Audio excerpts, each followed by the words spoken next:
こんにちは、グリプトです。市場ではトランプ大統領、パウエル議長の発言が注目されてますけども、仮想通貨関連株、またアルト方面でも話題が多くなっていますね。本日の主なラインナップはこちらになっています。それではポジネガファンダーチャートなどまとめてみていきたいと思います。ビットコインの価格は現在10万7400ドルあたりを推移しています。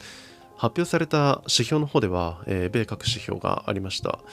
で、米新築住宅販売件数は予想以下でドル安要因となっています。でまたトランプ大統領の発言もですね、リスクオン、利下げ期待につながるものになっているのかなと思います。ドル円は 144.8 円台となってまして、米株各指数は上昇、ゴールドも微反発となってまして、まだ若干リスクオン傾向が強い印象がありますね。個別株の方では、バーンスタインがコインベースの目標株価を310ドルから510ドルに引き上げてます。L2 のベースの需要などを要因として挙げてますね。先日のベンチマークの目標引き上げに次ぐ動きになってます。株価もプラス 3.0% と好調継続となってますね。あとはサークルですね。個人的にこの200ドルのサポートで反発できるかどうか注目してましたけども、結果としては一時198ドルつけてまして割ってます。ただ時間外ではまた200ドル回帰してますね。こちらも本日反発できるのか注目です。あとはゲームストップの引き受け会社がグリーンシュオプションを行使、これでゲームストップはさらにですね 4.5 億ドル調達となってまして、ビットコイン財務戦略などに使われる資金が27億ドルに増額となっています。で、株価は、財務戦略系の発表があってからですね、落ちたままですけども、その後の展開に注目ですね。あとはメタプラネットですね。エボファンドが新株予約権の 29%、54万株行使、5400万株発行で5.15 億ドル調達となっています。また第16回から18回の普通社債の繰り上げ償還で一気に返済したのも話題になってましたね。で、チャートとしては、この1500のサポートを割ってからですね、公式価格の1388円が一つの基準になってたのかなと思うんですけど、一時1251まで下がってですね、その後普通社債の繰り上げ償還などが話題になって、また反発した印象ありましたね。こちらも本日また続伸できるのか注目です。あとはアンソニー・ポンプリアーノ氏のプロキャップがさらに 1208BTC の買い増しを報告しています。2日連続の取得ということで、注目されてますね。これで総保有量は 4932BTC となっています。で、合併先の CCCM は未だ下落傾向ですけども、こちらもその後の進捗に注目です。あとはノルウェーのグリーンミネラルズが 4BTC を取得、こちらは先日ですね、最大12億ドルのビットコイン財務戦略を発表してますけども、株価はマイナス 18.64% となってます。事実売りのような展開になってますね。あとはソーファイテクノロジーズがビットコインとイーサのスポット取引を再開となってます。2023年に規制上の理由でサービス停止となってましたけども、今年後半に再開予定としてますね。株価はプラス 1.45% となってます。で、あとはマイナーのビットデアが転換社債発行で 3.3 億ドル調達、資金はコールオプションとデータセンター拡張、ASIC 開発に充てられるとされています。株価はマイナス 2.19% となってますね。あとはこちらもマイナーのビットデジタルがビットコインマイニング事業を縮小、イーサ財務戦略に注力することを発表しています。現在保有している 417.6BTC もですね、徐々にイーサに変換して普通株売却などでイーサの購入資金を調達していくとしてますね。あとは中国のオーロラモバイルが仮想通貨準備金の採用を発表しています。現金準備金の 20% をビットコイン、イーサ、ソラナ、スイに投資するとしてますね。株価はプラス 11.2% となっています。アルトの財務戦略採用が増えてますね。あと ETF 関連ではトランプ関連のトゥルースソーシャルがビットコインとイーサを追跡する ETF の 90B フォームを申請しています。承認までのプロセスが着々と進んでいるのが注目されています。あと昨日の ETF は現時点ではプラス 0.83 億ドル相当、香港はゼロとなっています。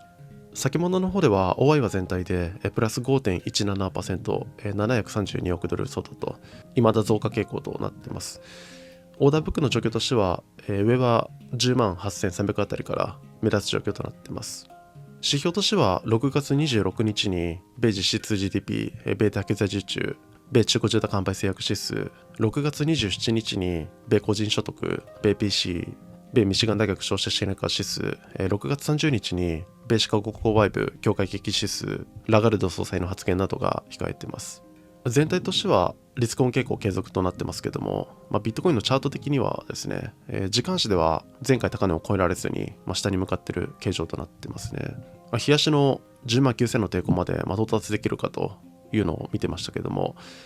ただね OI も増加傾向なんで強気要因はまだある状態ですね。で企業の財務戦略もですねアルトに焦点が移ってる気もするんで、ドミナンスがまた下がるのかが注目されそうではあります。で指標としては本日21時半に米指標が並んでますので、それらの時間帯にもどのように動くのか注目ですね。6、5、4そしてイーサーですね。イーサーの価格は現在2420ドル、BTC 建ては 0.0225。先物の方では OI は全体でマイナス 1.34%、311億ドル相当。昨日の ETF は現時点ではプラス520万ドル相当、香港はゼロとなっています。BTC 建てはですね、昨日の 0.023 の抵抗で弾かれてから、また下に向かっています。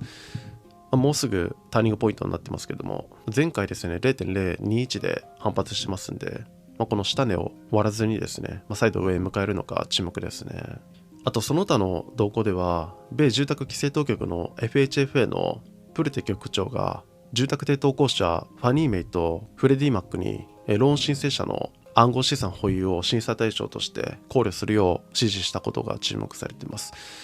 で昨日もですね、この FHFA が検討しているという話題も取り上げましたけども、今回具体的にプルテ局長が指示したことで、新たな展開となってますね。一部ではこれがビットコインの上昇要因になっているとも言われています。であとはアリゾナ州の押収した暗号資産を準備金にする法案 HB2324 が下院で可決となってますね。今後はホップス知事の署名で承認となります。あと他では英国のバークレイズがクレジットカードでの暗号資産購入を禁止にしています。